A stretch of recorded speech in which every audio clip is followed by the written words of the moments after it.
Hey, welcome back to Mobility WOD. I'm talking about the conversation we're always having with our athletes and our coaches that who you are is who you are. You can't hide who you are. And practice doesn't make perfect, practice makes permanent. One of the things we notice, for example, is that when athletes develop a certain strategy on kind of throwaway movements or metabolic-like conditioning movements, they tend to carry those movements into pattern when it gets serious or heavy. So, for example, when athletes are overextended and their push-ups, we tend to see them overextend overhead, right? So Diane is our Olympic lifting maven here at San Francisco CrossFit. And recently, you've decided that there's something you don't like and that affects Olympic. What is that? Something I don't like that affects Olympic. Oh, double unders. Right, double unders. Right, that's what we're talking about today. So Diane had this brilliant idea, that we should look at all these movements as skill transfer exercises, right? Yes. And that, so here's the deal. Show us the jumping movement that you don't like. And tell us why you don't like it. All right. So, oftentimes what we'll see is when I'm watching people do double unders, right? Their motor pattern is often pulling the heel towards the butt to be able to create that space to perform the double. Wait a minute. You mean it's this awesome jump where I'm jumping rope and then I'm like this thing? Right. Where I suddenly have a seizure. Exactly. Yes. Okay. So, yes. but I did a double under. Isn't that good enough? No. Because we're performing hundreds upon hundreds, then thousands, and then you hit 10,000, and suddenly it's your default.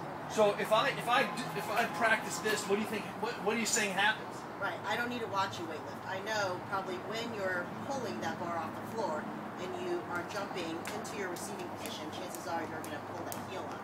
Check. So way begets way. That's freaky. What I practice is what I end up doing. Right. So what happens? What about that other awesome? Because one of the problems you're always coaching people is opening the hip all the way, and I see people are broken. They're stuck here. And we talked about this before, but what's one pattern we see all the time that leads me to not be able to extend my hips fully? Right. They're hip flexors. The anterior hip is tight. Anterior hip is tight. But also, if I'm practicing the pike double under, which is the thing I hate the most, and we talked about this on Mobility WOD, I'm all of a sudden jumping and you're like double under, like donkey kick. What is it? What's the dolphin kick at it? Yeah, right? I don't think I could do that.